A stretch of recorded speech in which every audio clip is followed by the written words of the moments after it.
Dale, cuando quieras. Bueno, arrancamos entonces. Buenas tardes para todos los que nos están escuchando. Ahí estamos todos conectados. Le damos la bienvenida a todos a un nuevo episodio de este ciclo de diálogo de políticas públicas que estamos organizando desde la Escuela de Gobierno de la Universidad Austral. Venimos llevando a cabo esta charla con el objetivo de poder mostrar que las políticas son mejores, son más efectivas, son más eficaces cuando se llevan a cabo a través del consenso y del diálogo, y este momento tan difícil que estamos atravesando a raíz de la pandemia nos está dando la oportunidad de poder evidenciar esta idea, ¿no? Por primera vez, quizás después de mucho tiempo, los argentinos tenemos la chance de conocer con evidencia pura de esto de que cuando hacemos las cosas con consenso, con diálogo, con acuerdo, con una mesa más plural, las políticas públicas salen mejor y por ende resuelven los problemas de la gente.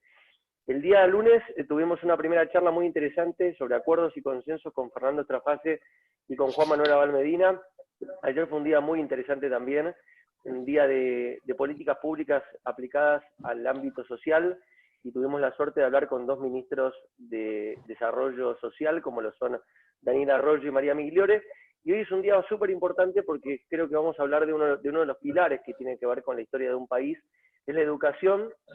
Particularmente vengo de una casa donde siempre me enseñaron que la educación es la única vía al desarrollo, y es por eso que me parecía muy interesante invitar hoy a dos personas pero muy interesantes, valga la redundancia, como lo son dos personas que manejaron uno de los ministerios más difíciles que tiene la República Argentina, que es el Ministerio de Educación. En realidad es una dirección, pero todos la conocemos como ministerio, es el de la provincia de Buenos Aires. Dos personas realmente de una talla académica impresionante, muy respetadas no solo en Argentina, sino que en el mundo, como lo son Silvina Birz y Gabriel Sanchezini, a quienes saludo y les doy la bienvenida. ¿Cómo están, Gaby? Silvina, buenas tardes. ¿Qué tal? Bueno, un gusto.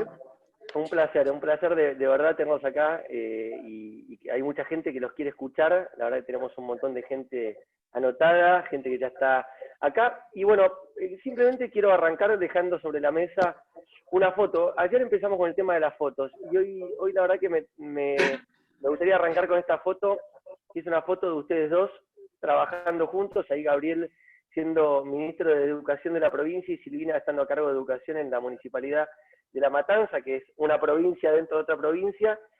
Y me gustaría que arranquemos con este puntapié inicial, ¿no? ¿Qué te gustaría decir, Gabriel, de este momento y cómo volverías a esta foto? Bueno, muchas gracias, Gonzalo, gracias a la Universidad Austral por organizar esta serie de seminarios, gracias a todos los participantes que se han sumado hoy a escucharnos, obviamente gracias a mi amiga Silvina por compartir este panel. Esta foto, y por ahí lo que yo querría empezar, es que a mí me parece que con Silvina en estos años que trabajamos juntos, nos conocíamos de antes, pero yo estaba en una gestión política en el Ministerio de Educación de la provincia, ya estaba en otra gestión política en educación en la Matanza, y la verdad que los dos entendimos desde el inicio que la educación era una política de Estado, no importaba en qué partido estuviéramos, cuál era los orígenes políticos de quienes estaban gobernando en cada distrito, en la provincia, sino que lo importante era entender que la educación es una política de Estado y ponerla como prioridad. Por lo cual siempre que tuvimos conversaciones, siempre que tuvimos que debatir, que acordar, fue, creo, los dos entendiendo como ejemplo que esto es una política de Estado y que además la política educativa tiene que ser una política basada en evidencia. Cuando hablábamos a principio de año, en cualquier momento del año, con Silvina para hacer una iniciativa, ella tenía ganas de hacer una iniciativa en La Matanza, o yo, algo provincial, que quisiéramos que La Matanza estuviera involucrado, obviamente es el distrito más importante de la provincia de Buenos Aires y con más alumnos. Siempre los dos hablábamos de una política educativa de Estado, pero también basada en evidencia, que también hace más fácil esta discusión sobre educación. Muchas veces en Argentina hablamos de educación, pero no usamos evidencia, no usamos estadísticas para demostrar los temas, no usamos evaluaciones, y me parece que ahí también nos ayudó mucho a nosotros dos a trabajar muy bien, además de nuestra amistad, que los dos siempre hablábamos con evidencia sobre las cosas que hablábamos de educación, ¿no? Por ahí eso es lo que más me genera esta foto, y además la alegría de estar con Silvina en este panel. Silvina, ¿vos qué te genera esto y qué tenés para decir al respecto de lo que contaba Gabriel? Mira, la verdad que nosotros, siendo, digamos, de partidos diferentes, también quiero decir que trabajamos muy bien juntos, que fue un placer, digamos. O sea, él era el ministro de la provincia, yo era secretaria de Educación de La Matanza, y sin embargo, la verdad es que cada iniciativa que tuvimos desde el municipio, por ejemplo, la entrega de libros, nosotros entregamos a todos los estudiantes de primaria y hasta tercer año de secundaria, y también de jardín, libros de todas las materias, digamos, en primaria de prácticas del lenguaje, matemáticas, sociales, naturales, inglés, libros de literatura, etcétera. Y la verdad es que siempre por parte, digamos, de Gabriel hubo un apoyo, porque es una política que, si bien es municipal, tenía que tener el consentimiento de la provincia, desde para el cálculo de matrícula hasta para, digamos, otras cuestiones, digamos, vinculadas a que la provincia tiene que consensuar, aprobar, que se entreguen estos libros que eran elegidos por las inspectoras, así que y cada vez que había un tema, un problema para resolver, era llamar, y que bueno, que en la medida de las posibilidades, obviamente, que tenía la dirección de escuela, se resolvían. Entonces, la verdad que fue una experiencia muy, muy interesante. Y de hecho, bueno, esta foto muestra una visita cuando Gabriel venía a Matanza, me decía, bueno, mira, quiero ir a Matanza, quiero ir a tal lugar, y en general lo acompañaba, estábamos juntos, ¿no? Y este es digamos, era un jardín de infantes, habían recibido los libros, la verdad que, nada, lindos recuerdos, especialmente frente a estos momentos de pandemia en donde esto no se podría hacer, ¿no?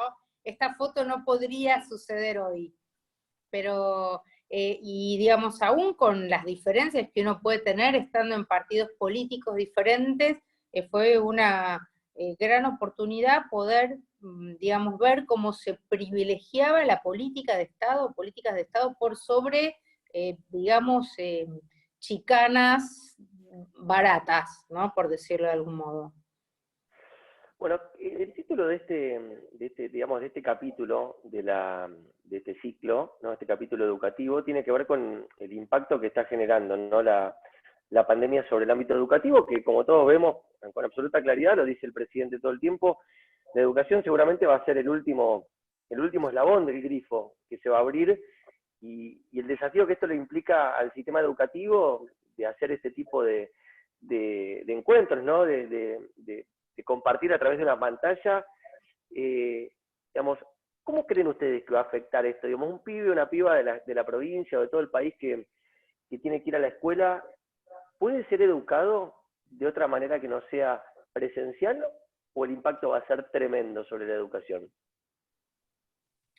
¿Quieren que Usted empiece quiera. yo? Dale. A ver, el impacto es tremendo, o sea, digamos las cosas como son. Digamos, primero lo que aparece muy fuertemente hoy es una revalorización de la escuela. Uno venía de escuchar críticas, y que la escuela esto, y que la escuela lo otro, y que la escuela no sé qué, y que la escuela del siglo XIX. Lo que vemos hoy es la necesariedad de la escuela, y que es muy difícil reemplazar la educación presencial. Sí hay muy buenas experiencias en el nivel universitario, pero cuando hablamos de jardín, de primaria y de secundaria, claramente la presencialidad es irreemplazable. Y lo que están viendo los países que están pudiendo hacer una transición, una vuelta a clases, es cómo pueden volver, ¿no? Cómo pueden salir y, digamos, educarse con otros mecanismos. En este contexto, además, lo que está viendo es una mayor brecha, una mayor distancia entre los chicos que tienen acceso a Zoom, a una educación sincrónica, lo que se llama la posibilidad, tienen que tener 20 megas o más de internet, y tienen que tener internet, y digamos la brecha con los chicos que no tienen ni celular, o no tienen, digamos, la posibilidad de acceso, digamos, a lo que es educación online. Entonces ahí lo que se trabaja es cuando se entregan los bolsones de comida en la provincia de Buenos Aires, los chicos llevan los ejercicios. En el caso de Matanza, que me parece muy interesante contarlo, como veníamos entregando los libros de texto de todos los chicos y llegamos a entregar a todos los chicos de primaria y digamos, a las secundarias los libros de texto hasta tercer año, tienen una pequeña ventaja, una pequeña gran ventaja, porque también es un buen momento para revalorizar las viejas tecnologías, el libro, el lápiz y el papel. Ahora, la brecha se profundiza, digamos, lo que muestra esto, la falta de escuela pone más en evidencia la desigualdad social y la desigualdad educativa y la amplía. Y lo que vemos es mucha fragmentación en los modos de sistema, en los modos de trabajo de los chicos. Algunos trabajan por WhatsApp, otros trabajan con Facebook, otros trabajan todos estos asincrónicamente, otros trabajan sincrónica y asincrónicamente. Ahora, aún los que trabajan sincrónicamente, que no son más de un 25%, tienen que aprender a utilizar nuevas tecnologías sin utilizar viejas pedagogías, porque no se puede replicar por Zoom lo que se hace en la escuela. Entonces, aún en esos casos se necesita repensar, digamos, cómo se enseña en el aula. Hoy en el mundo hay 1.200 millones de chicos sin clases, en más de 160 países. Algunos países están volviendo con este modelo de transición. 35 países no volvieron, terminaron las clases, digamos, están terminando sin volver, y hay 100 países que todavía no saben cuándo van a volver, ¿no? Entonces la situación es complicada. Y no se aprende lo mismo, o sea, no se aprende lo mismo ni aún aquellos que tienen educación sincrónica. Lo que sí tenemos que aprender o tomar, digamos, lecciones para después diseñar mejores políticas educativas, ¿no? Y, digamos, garantizar la reducción de esta brecha. Pero bueno, no quiero hablar más, le dejo la palabra a Gabriel, ¿no? Por favor. Gaby. Sí, muchas gracias. Gracias, Silvina, Gonzalo. Yo coincido, me parece que esta pandemia, que el COVID, que esta cuarentena está revalorizando la escuela en la sociedad. Coincido 100% con Silvina, el rol del docente también, me parece que la sociedad valora más la escuela, por supuesto, como lugar de aprendizaje, como lugar de movilidad social, como lugar de encuentro, como lugar de comunidad, y como ordenador social también de un país. Me parece que eso se va a revalorizar, lo mismo el rol del docente, creo que eso es muy, muy positivo dentro de lo negativo de lo que estamos viviendo, me parece que eso es bueno. Me parece que también se pone más en evidencia la vulnerabilidad. Por supuesto, todos sabemos lo que estamos acá, que hay inequidad educativa en la Argentina, que obviamente una familia en un lugar más vulnerable, los ingresos de las familias, el nivel de educación de los padres tiene mucho que ver con los aprendizajes de los chicos. Hoy creo que eso se pone mucho más en evidencia, lamentablemente, como decía Silvina, aparte porque la conectividad a Internet define si uno puede acceder, en parte, aunque ese aprendizaje no es tan bueno como lo presencial, uno puede acceder a aprendizaje, y obviamente si no tiene conexión a Internet, si no tiene tecnología, eso se hace muy difícil, y después si no tiene acompañamiento en la casa, pues los chicos, como decía, si más de 1.000 millones están en la casa, por supuesto que los docentes están involucrados y están haciendo un trabajo más que nunca para mantener a los alumnos involucrados, pero el acompañamiento en la casa es muy importante, y ahí otra vez, la educación, la capacidad de acompañar a los padres. El nivel, muchos lugares, en muchas viviendas hay niveles de hacinamiento en la Argentina, eso hace mucho más difícil que si los chicos van a la escuela.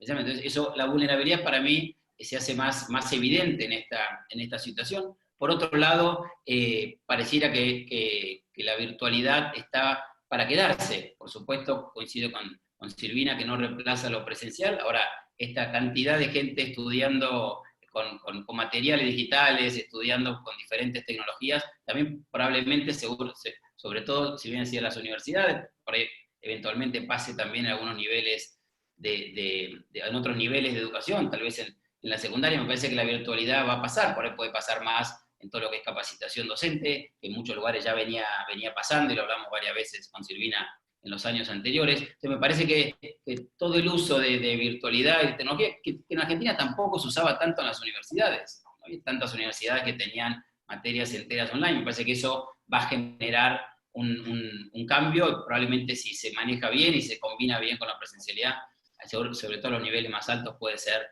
positivo. El rol de los padres creo que también va a ser un tema de debate. Hoy todos los padres, como decía Silvina, de estos 1.200 millones de personas en el mundo, tienen sus hijos en las casas. Bueno, ¿cómo va a ser el rol del padre después de eso? El rol del padre tiene que ser un rol de acompañamiento del docente, acompañamiento de la escuela. Bueno, ¿qué va a pasar después de, ¿no? Uno habla con los padres y en parte están diciendo, ¿qué hago con mi hijo en la casa? Por otro lado, están haciéndose cargo o ayudando a los docentes para enseñar, para darles materiales. Creo que ahí va a haber una redefinición, un debate por lo menos de cómo va a ser ese padre. Hoy el padre está de una manera, a veces sin la capacidad, pero mucho más empoderado, si uno quiere, en la educación de su hijo, por la realidad que estamos viviendo. Y lo último quiero decir con respecto al título y a la generalidad que preguntaba Gonzalo, que uno siempre dice, y es fundamental, que uno tiene que aprender toda la vida, en todo momento, en todo lugar. Eso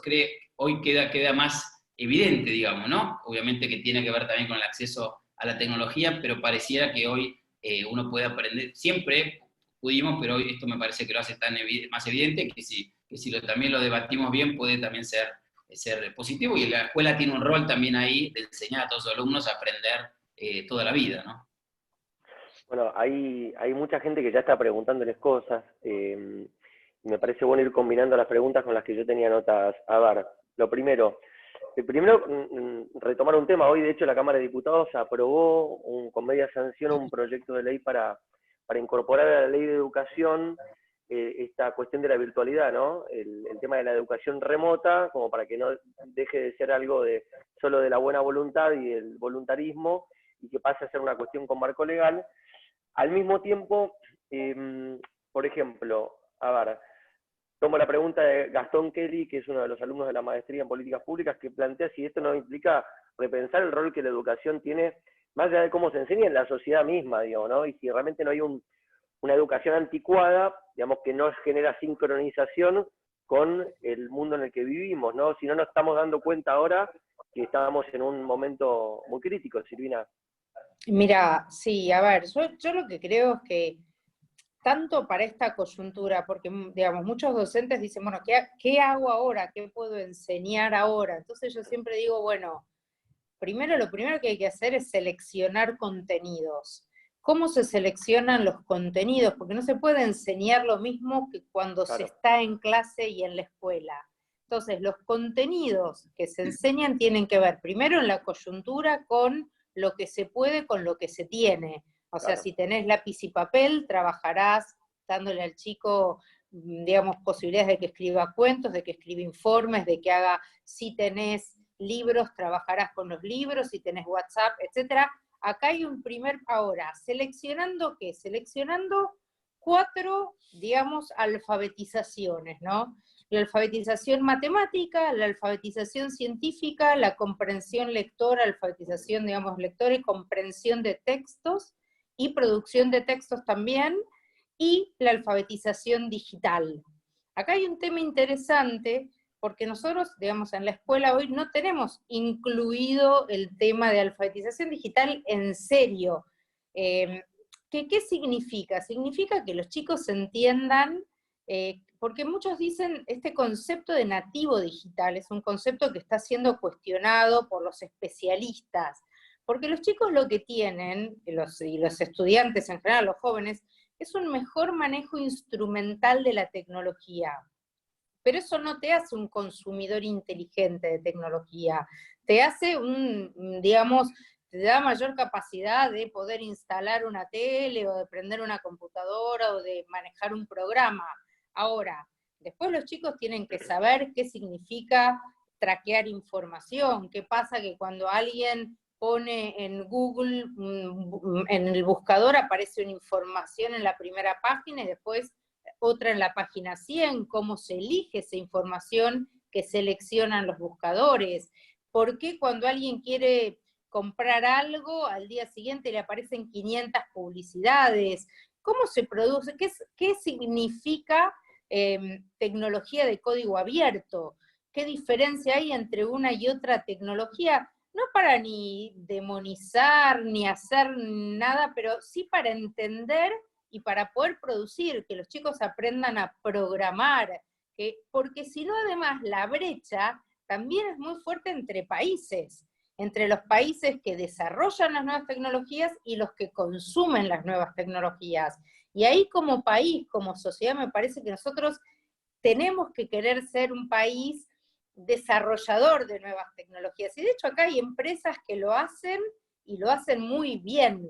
Y me parece que la educación hoy, en cuanto a contenidos, tiene que empezar a trabajar estos contenidos. Y trabajar más en contenidos esenciales, ¿no? En aprender a pensar de determinadas maneras. Y no tanto, por ejemplo, una de las preocupaciones que yo creo que vamos a tener que llevar tanto al mediano plazo también como a largo plazo es, ¿vamos a reorganizar la escuela secundaria? ¿Sirve una escuela secundaria con 500.000 profesores por hora cátedra, con 17.000 materias?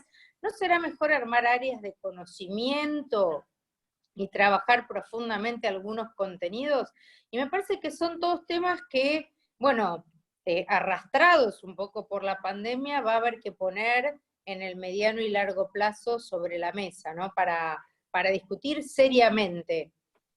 No tanto en primaria, pero sí en secundaria, como también, sí, yo querría revalorizar en este contexto de pandemia las viejas tecnologías, el libro impreso.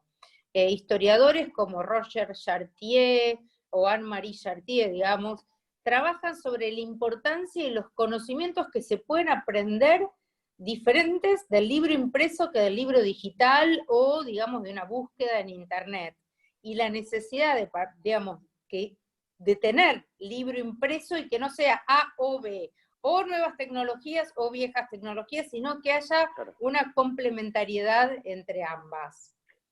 Ahora, y de paso la pelota a Gabriel, retomando un poco el tema, y de paso evacúo algunas preguntas. Tanto Dafne Vilas como Claudia Molina como Cristina Villalba ponen el foco y la pregunta sobre el docente, ¿no? Si los docentes están preparados y predispuestos, y ahí también se suma Macarena Venegas desde Chile, la capacitación de los docentes. ¿Están los docentes listos y predispuestos? Es decir, ¿ya tienen algo y tienen ganas de tener ese algo para poder adecuarse, Gabriel, a esta nueva demanda que Silvina bien describe? Bueno, son muy buenas preguntas.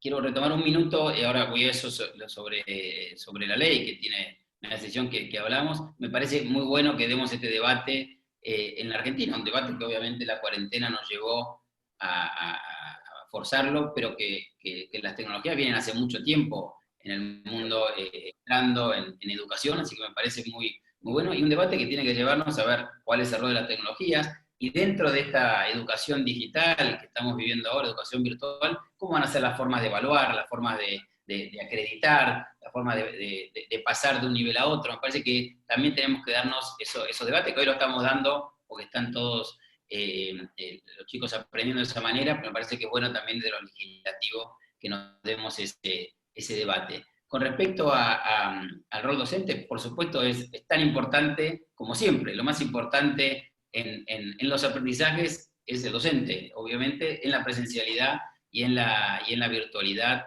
también. Ahí te cuento un ejemplo que también es un buen ejemplo por ahí de política educativa de Estado, que hicimos además, que Silvina empezó y después continuamos de alguna manera, porque ella lideró Conectar Igualdad en todo el país con la introducción de una cantidad de tecnología en las escuelas. Nosotros en la provincia de Buenos Aires introdujimos un programa de robótica en todas las escuelas primarias, en todos los jardines, 4.000 primarias y los jardines, basándonos sobre la tecnología que había entregado Conectar Igualdad, porque mucho del manejo que hacíamos y de los sensores y la conexión con los robots era sobre la netbook que había entregado Conectar Igualdad. O sea que ahí te damos otro ejemplo de nosotros que estamos acá, de políticas educativas de Estado. Y ahí trabajamos mucho en la capacitación, por supuesto, docente, que es clave. Los docentes tienen un entusiasmo también, como tenemos nosotros, en su justo lugar, por usar tecnologías, por usar robótica, te ayuda obviamente a usar la robótica en sí, o a programar eventualmente, pero también a desarrollar otras capacidades, como pensamiento crítico, como lógica, como trabajo colaborativo, sobre todo si lo aplicás a algunas materias. Y yo lo que vi visitando escuelas es ese entusiasmo y ese compromiso de docente, que si uno le da la capacitación que tiene que acompañar a todas estas tecnologías, por supuesto el involucramiento es muy, muy bueno, el involucramiento de los padres, digamos, ¿no? Que también están deseosos que sus chicos participen de estas tecnologías, que son las tecnologías, además, Gonzalo, de las cuales ya existen en el mundo también laboral, porque todos los alumnos que están hoy estudiando eventualmente se van a graduar y van a estar trabajando con estas tecnologías. No ahora que el teletrabajo es tan abundante, digamos, y está mucha gente teletrabajando, sino que ya estaba pasando antes de esta cuarentena. La tecnología en el mundo del trabajo también es muy presente. O sea, que creo que también en ese sentido es positivo hablar de tecnología en la educación. Ahora, recién hablamos de la virtualidad, hablamos de los chicos, hablamos de los maestros, y ahí Bruno Flores pregunta si hay alguna alternativa al tema de los exámenes, porque también el tema de los exámenes, Silvina, se viene discutiendo ahora si hay que poner nota, no hay que poner nota. ¿Cómo se evalúa a una persona, a un chico, a una chica en este contexto? Y también pensando en el futuro, ¿no? Interpretando esta virtualidad como un mecanismo y una herramienta, digo. De hecho, te lo cuento, mira, es que nosotros estamos cursando la maestría en políticas públicas de manera virtual, y uno también entiende que cuando es más grande y tiene más predisposición y estudia porque le encanta, tiene como un compromiso a la examinación, ¿no? Pero en el caso de los chicos que a veces quieren escaparle al examen porque es una fiaca, ¿cómo garantizás, en el caso de los más pibes, el tema de la virtualidad con la examinación y no redondear hacia abajo? A ver, dos cosas, digamos. Déjame una palabra sobre reforzar un poco lo que también señaló Gabriel respecto de la capacitación docente. Siempre se habla de los docentes como los docentes no se capacitan, los docentes esto, y fíjate la capacidad de adaptación que tuvieron los docentes y la rapidez para adaptarse frente a una pandemia. O sea que trataría de dejar de, digamos, como de demonizar a los docentes, porque la verdad es que en todas las situaciones tuvieron una capacidad, una velocidad de adaptación rapidísima por un lado. Por otro lado, sí es cierto que necesitan herramientas pedagógico-didácticas, porque no es lo mismo el docente que tiene internet y una computadora que el que no, digamos. El alumno que tiene una computadora que el que no. Entonces, esto como tema central, yo lo que diría es, si pensamos en políticas educativas, pensemos en políticas vinculadas a qué herramientas, si vamos a volver a un plan como Conectar Igualdad, que fue un plan muy importante que entregó 5.300.000 netbooks, no con internet, pero sí con intranet en cada escuela, y digamos las posibilidades que eso estaría ofreciendo hoy. Y segundo, el tema de la evaluación. El tema de la evaluación, hay varios puntos en el tema ese. Por un lado, como vos decís, en la universidad, bueno, hay miles de posibilidades de evaluar, porque se pueden presentar monografías, o sea, la universidad dejémosla como capítulo aparte, porque ahí hay posibilidades de evaluar. Pero vayamos, como dijiste, a los niveles básicos. Yo creo que una cosa es evaluar y otra cosa es calificar. Siempre cuando los viejos pedagogos, cuando uno estudiaba, decían, existe la evaluación diagnóstica, la formativa y la sumativa. La sumativa es la que te acredita, te pone una nota y te acredita, te dice, bueno, usted terminó el secundario, está acreditado para hacer esto, esto y esto, ir a la universidad y conseguir tales trabajos. Bárbaro.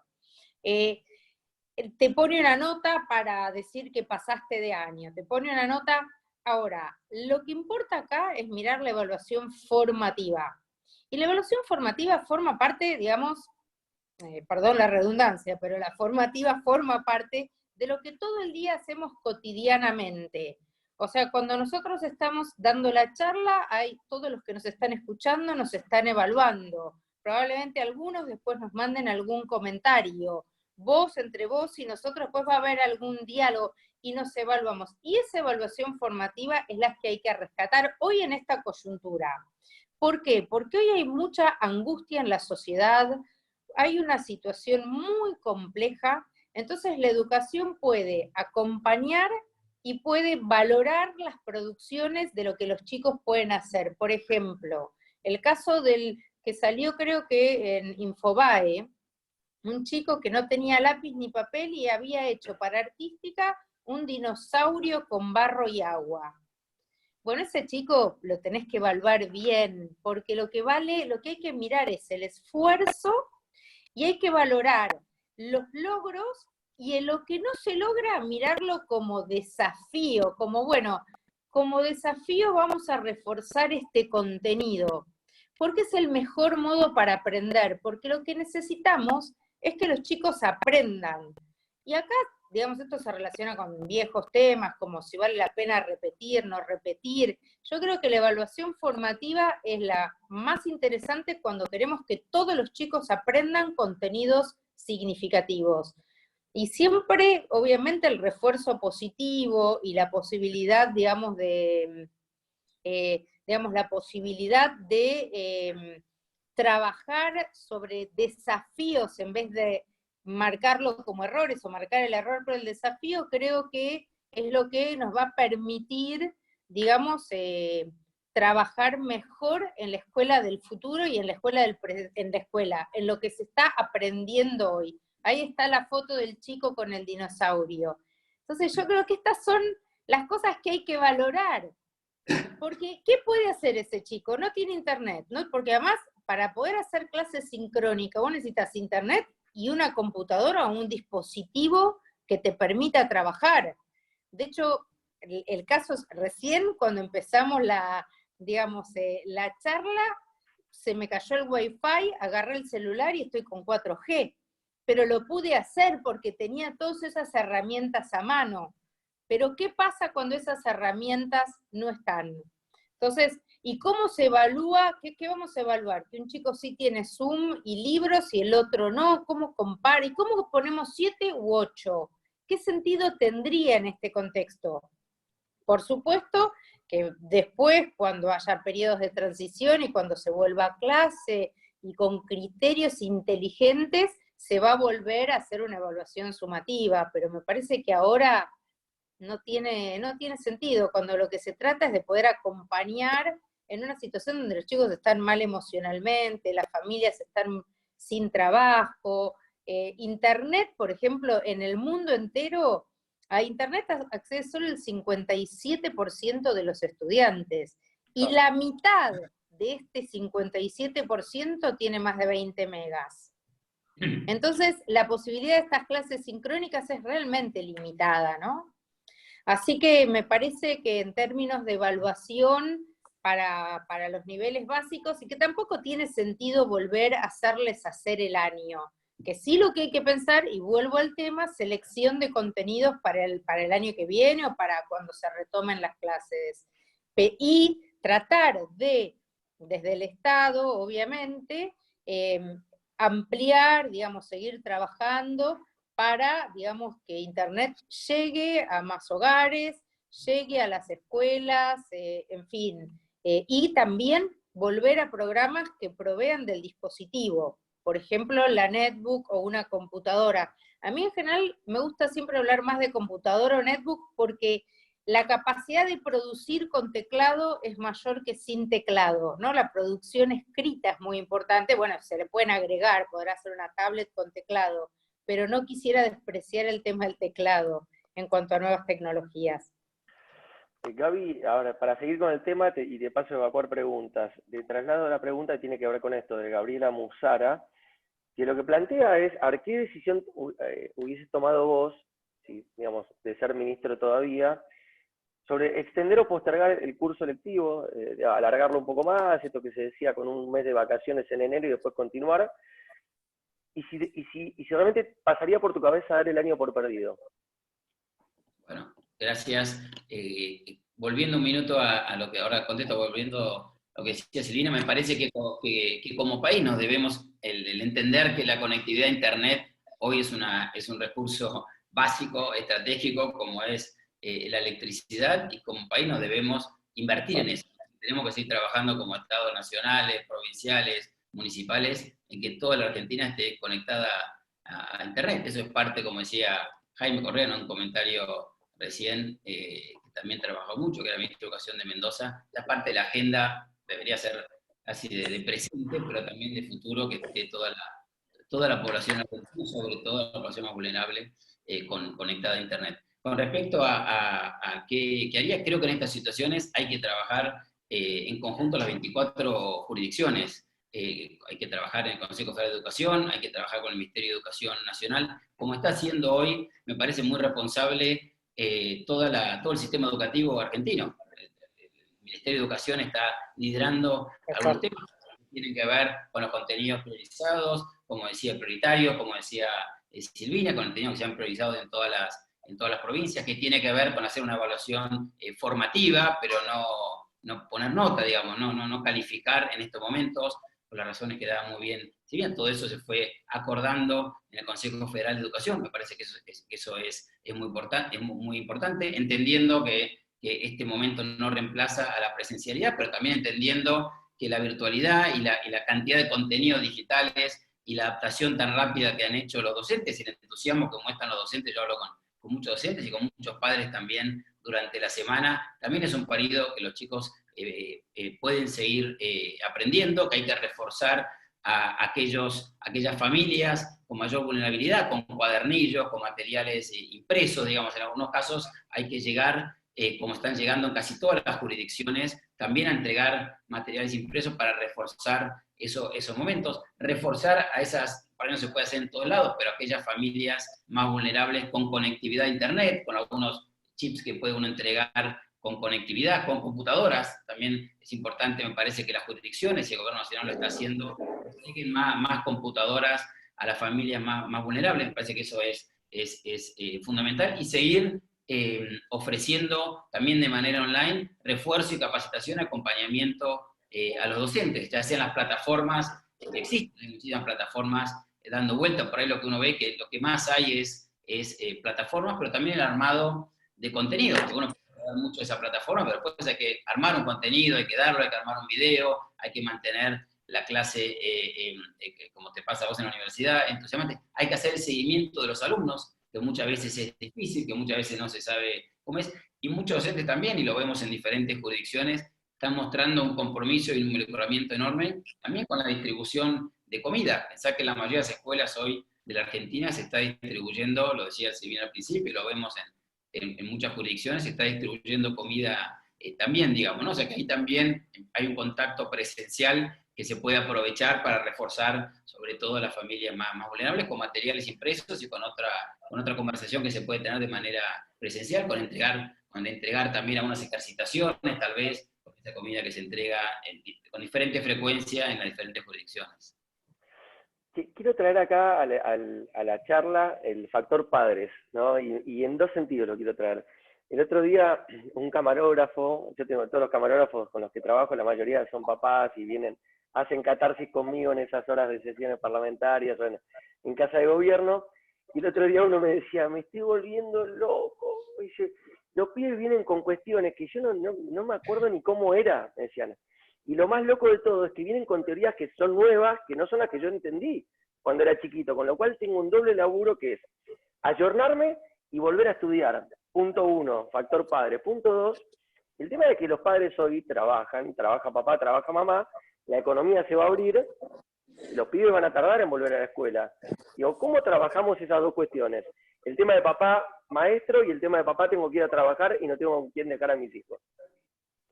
A ver, dos cosas. Primero, en cuanto al tema de no tengo con quién dejar a mis hijos, hay una ley que permite que uno de los dos papás se quede, digamos, o un familiar se quede a cargo de chicos. Eso está contemplado mientras las clases no vuelvan.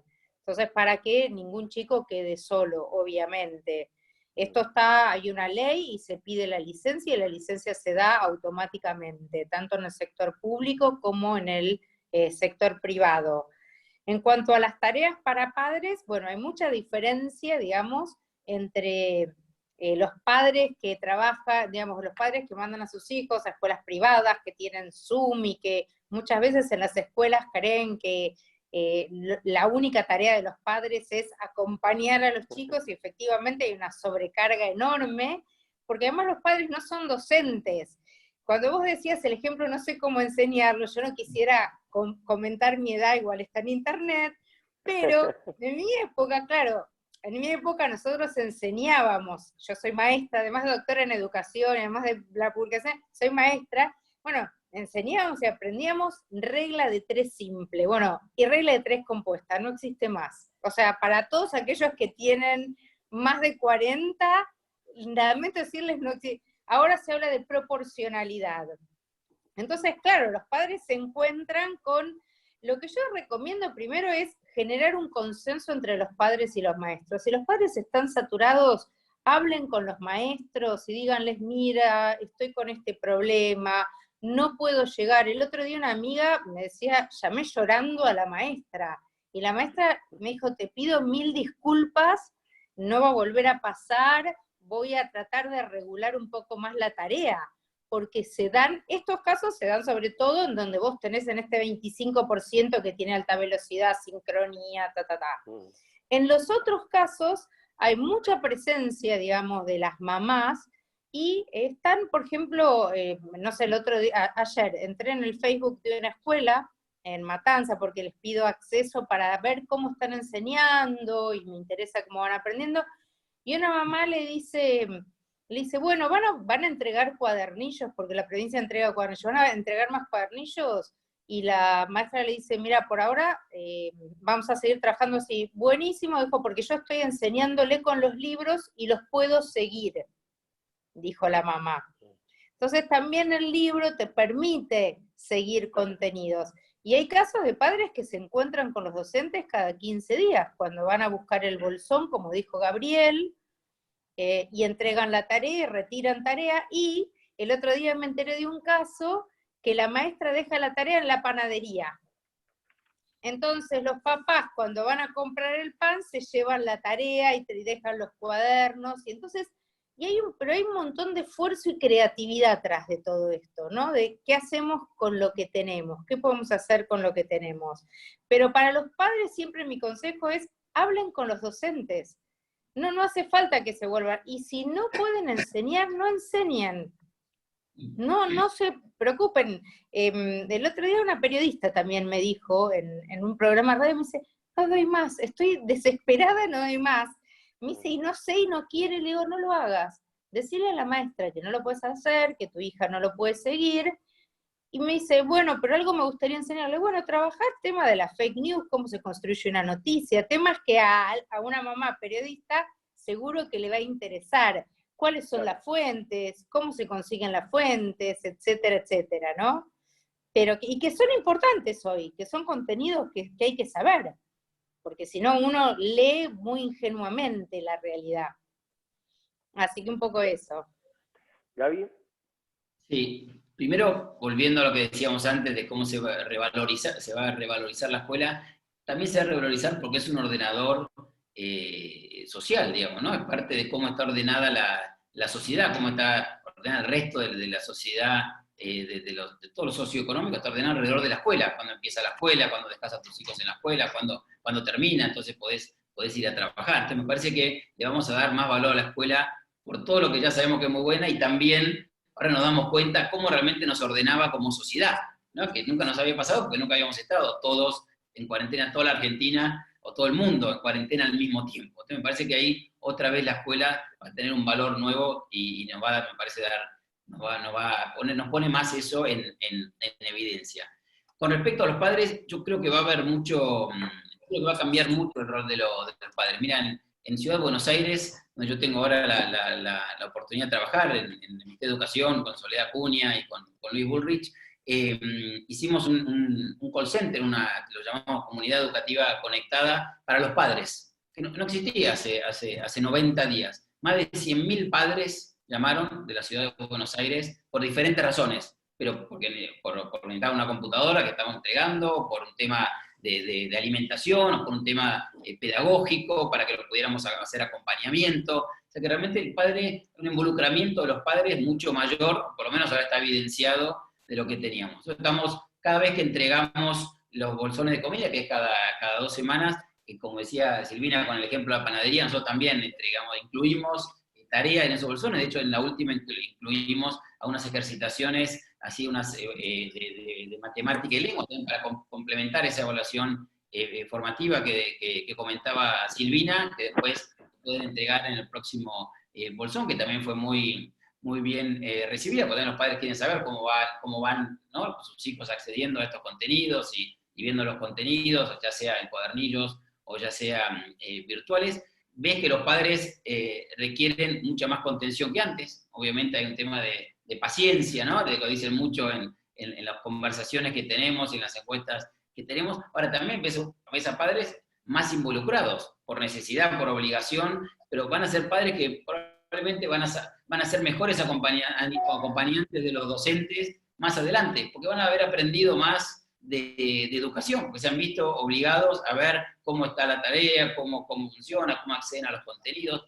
Yo soy muy positivo con respecto a esto. Me parece que eso va a ser bueno para el sistema educativo, siempre entendiendo que el padre tiene que ser un acompañante y tiene que, obviamente, no ir a esos casos en el cual no se respeta la legitimidad, la autoridad de la escuela, que hemos visto en los medios por ahí algunos casos en los últimos años, pero sí me parece que es muy bueno que los padres se involucran más y eso va a ayudar. Y por eso ahí también hay que trabajar mucho, me parece, Gonzalo, y eso es algo que hicimos también con Silvina a nivel provincial, y ella nos acompañó mucho en Matanza también, que es toda la educación y la recuperación de la educación formal en los adultos. Hay muchos adultos todavía en Argentina que no tienen completa su primaria, que no tienen completa su secundaria, y eso los hace mucho más difíciles cuando son padres de acompañar a sus hijos. Y creo que ahí tenemos que trabajar mucho y seguir trabajando desde los diferentes Estado Nacional y las jurisdicciones en realmente ayudar a los padres a que completen su formación, su educación obligatoria, y que sigan a través de formación profesional, que todas las jurisdicciones ofrecen,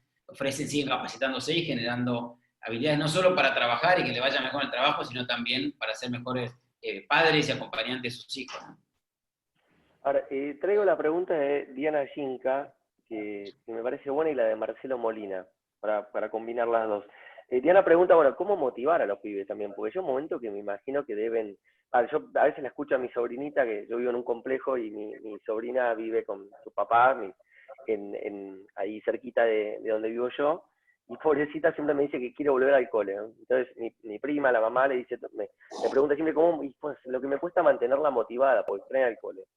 Y Marcelo Molina le suma a esto que me parece muy interesante, que dice cómo resolverían el tema de los más chiquitos, de sala de 2, 3, 4, que aún no manejan dispositivos, que necesitan imperiosamente socializar, que están dando sus primeros pasos, etcétera, etcétera. Motivar y los más chiquititos, ¿cómo resolvemos?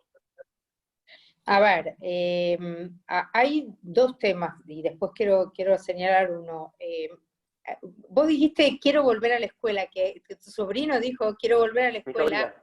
Es tu sobrina, y es interesante porque lo que antes odiaban, que no querían ir a la escuela, hoy los chicos quieren ir a la escuela, los padres quieren mandar a sus hijos a la escuela, como de repente la escuela, se redescubrió el valor de la escuela, y esto lo quiero señalar.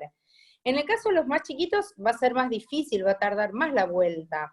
¿Por qué? Porque es muy difícil en los países como Nueva Zelanda, en fin, que están volviendo a clase, digamos, ¿no?, con determinados en Austria y demás, la vuelta es con una transición en donde hay que guardar mucha distancia entre un chico y el otro, hay que tener obviamente condiciones de agua limpia, jabón, etcétera, pero a los más chiquitos es más difícil garantizar que no se vayan corriendo a dar un abrazo, y mucho más en el jardín. Entonces, bueno, eso va a tener que esperar. En cuanto a motivarlos, va a tener que esperar. Igual están haciendo tarea, las maestras les mandan canciones, los hacen bailar, hacen dibujos, hacen cosas. No es lo mismo que estar en el jardín, porque gran parte del jardín lo que hace es enseñarle a los chicos a socializar. Es la primera instancia de socialización secundaria que tienen los chicos, ¿se entiende? Salen de la familia y entran en un espacio de socialización secundaria. Entonces, cuando están en un arenero, hay 30 baldes y 2 chicos se pelean por el mismo balde violeta, en realidad lo que está haciendo la maestra es, bueno, no se peleen, charlemos 5 minutos cada uno, está enseñando a convivir. toda esa parte de la enseñanza se está perdiendo, obviamente, porque no se puede enseñar a socializar sin socializar. Pero sí se puede motivar también a través de entender que hoy podemos enseñar o debemos enseñar a partir de también considerar los intereses de los chicos. O sea, ¿por qué no estudiamos las diferencias entre virus y bacteria? ¿Por qué no vemos los pasos que sigue la ciencia para crear una vacuna, para entender por qué no hay vacuna? Si los chicos están en la casa y la mamá está cocinando, Tonucci decía, convertí tu casa en un laboratorio, explica qué es la levadura, por qué hay que poner levadura para hacer una torta, trabaja con herramientas que tengan y que despierten interés, que esto también es parte de lo que hay que hacer hoy. Pero sí quería, no quería dejar de señalar el tema del rol del Estado, en la importancia de las escuelas públicas de gestión estatal para garantizar la justicia educacional. Y la necesidad, como desafío futuro, de mejorar permanentemente las condiciones materiales las condiciones pedagógicas, las herramientas didácticas con las que trabajan los chicos en las escuelas, porque también en los hogares hay desigualdad, pero las escuelas también son desiguales. Las escuelas que tienen doble jornada, por ejemplo, tienen, mayores posibilidades que la mayoría de las escuelas de nuestro país que tienen 4 horas de clase. Somos un país con muy pocas horas de clase por día, entonces mientras en Chile la transición se está pensando en turno mañana y turno tarde, nosotros vamos a tener que no solo pensar turno mañana y turno tarde separados, sino cómo dividir a los chicos en función de... Me parece que tenemos desafíos de política educativa muy importantes a futuro y necesitamos que la educación en este sentido, que se cumpla la inversión de 6% del PBI. Obviamente ahora la situación, nadie está hablando en medio de la pandemia ni en el corto plazo, porque la situación es muy tremenda y no lo vamos a pedir, pero sí como, ir pensando cómo generamos el cumplimiento de la Ley Nacional de Educación, ¿no? Y volver a un programa como Conectar Igualdad, porque Conectar Igualdad, si bien no tenía internet, tenía adentro de cada computadora, cada chico tenía programas para matemática, para lengua, 100 libros de biblioteca virtual, Wikipedia offline, podían trabajar offline y con la intranet. Entonces, y me parece que el tema de reorganizar la secundaria, para terminar con esta idea de este horario mosaico, profundizar estas 4 alfabetizaciones, son todas cosas que tenemos que pensar, y siempre trabajando en función de garantizar justicia educacional, ¿no? Me parece muy importante el rol del Estado y del rol de las distintas jurisdicciones en cómo se va, y el rol también, bueno, en mi caso, de un municipio que hace una inversión muy importante en educación. La verdad que en ese sentido, del intendente Espinosa, que fue quien garantizó, yo me acuerdo que lo fui a ver el 19 de marzo y digo, mirá, me falta entregar la mitad de los libros, me dice, vamos a entregar todos los libros. Me dijo, no, y los entregamos. Entonces, estas cuestiones hay que valorarlas. Entregamos útiles también a todos los chicos de primaria y secundaria, ¿no? ¿Cómo se aporta? Porque si los chicos no tienen libros, si no tienen útiles, si no tienen internet y no tienen computadoras, ¿qué tienen? ¿Cómo se estudia solo con un docente? ¿Se entiende? Entonces me parece que hay temas de política educativa, también, como dijo Gabriel, expandir internet, pero también se necesita el dispositivo, porque si tenés internet sin dispositivo, muy lejos no vas, ¿no? Y digo, como temas para pensar, por un lado pensamos la coyuntura, por el otro lado vimos algo del mediano plazo, y por el otro lado parece muy importante pensar el largo plazo en educación, ¿no? Gaby. Sí, bueno, con respecto al entusiasmo por ahí de destacar lo que decía Silvina, concuerdo obviamente con los chicos más chiquitos, las tecnologías también están generando, me parece, entusiasmo, uno lo ve cuando decimos, bueno, todo el plan de robótica en la provincia, parece que la tecnología en sí genera entusiasmo y ayuda también a personalizar muchas veces los aprendizajes, ¿no? Uno ve también ahora hablando con alumnos, ahora que todos estudiamos de manera diferente, ¿no? A uno nos gusta más una materia, nos gusta otra, vamos a diferentes ritmos, a uno lee más rápido, otros son más rápido haciendo ecuaciones, haciendo matemáticas. Me parece que la tecnología nos puede ayudar también a eso, a tener una educación. Silvina hablaba de la secundaria, ¿no? De los nuevos modelos de secundaria, pensar tal vez una secundaria con más aprendizaje por proyectos, con evaluaciones más colegiadas, inclusive por más virtualidad, pero también que todo eso me parece, y tenemos que aprovecharlo para debatirlo en Argentina, nos va a ayudar a personalizar probablemente los aprendizajes si usamos un poco más de tecnología, nos va a permitir que podamos interesarnos por más en materias que nos gustan más que otras, sobre todo cuando uno está más en el secundario o estudios postsecundarios, y creo que eso es algo positivo también de la tecnología. Lo que no querría es me parece como argentino, como jurisdicciones, como personas que estamos en educación, debatir lo que está pasando. Esto está pasando, y eso la ley o la media sanción de la ley de hoy lo demuestra, y me parece muy positivo hacer debates como esto, en el cual, digamos, bueno, ¿cuál es la agenda para la Argentina del futuro, dado que hoy estamos miles y miles de alumnos en su casa, con miles y miles de padres teniendo un rol diferente, con una vulnerabilidad, decía uno de los comentarios, con una vulnerabilidad que hoy se hace mucho más, creo que era Mora o Pablo García, en los comentarios una vulnerabilidad que se hace mucho más evidente, como también ponemos más recursos en esas familias que sabíamos que no tenían esta justicia educativa que decía Silvina, que lo sabemos por ahí hace décadas en el país, y por ahí no le estamos poniendo todos los recursos que había que poner. Entonces, me parece que es bueno que tener estos debates, y desde los diferentes niveles del Estado, realmente ponernos en acción, no solamente debatirlo, sino para solucionar estos temas que hace muchos años que existen en Argentina, y poder realmente avanzar en los niveles de aprendizaje y los niveles de calidad educativa que tenemos en el país. Bueno, vamos llegando al final. Ya se hacen las 8 de la noche y es lo que habíamos acordado con todos.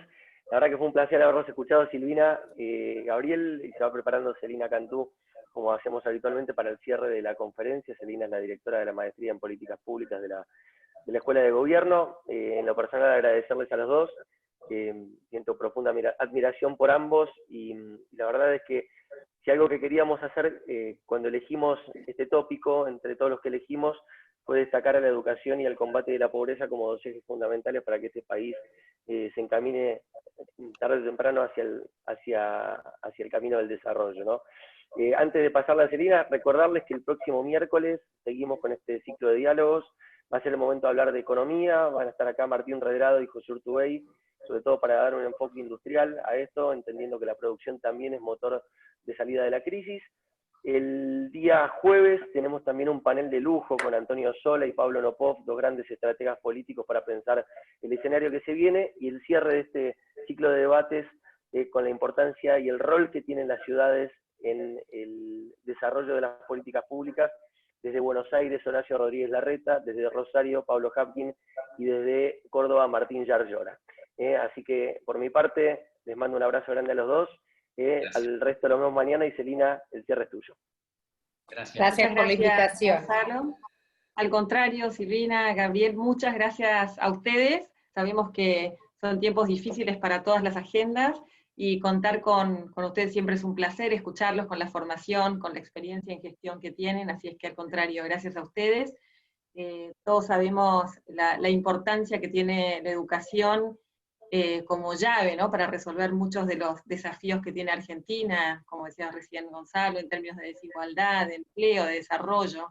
Así es que yo creo que esta pandemia seguramente va a profundizar muchos de esos problemas en Argentina, pero al mismo tiempo nos ha servido, como ustedes bien dijeron, para poner sobre la mesa el valor que tiene la educación, la escuela en Argentina, y también la urgencia que tiene este debate que ustedes plantean, la necesidad de tener políticas públicas de largo plazo, como decía Silvina, que nos lleven hacia la escuela que los tiempos hoy demandan. Así es que bueno, muchísimas gracias, seguiremos pensando sobre este tema desde la Escuela de Gobierno, y seguramente los volveremos a invitar. Muchas gracias. Un placer. Gracias a todos y saludos. Gracias, Silvina. Gracias, Gonzalo, por todo. Gracias. Gracias. Gracias.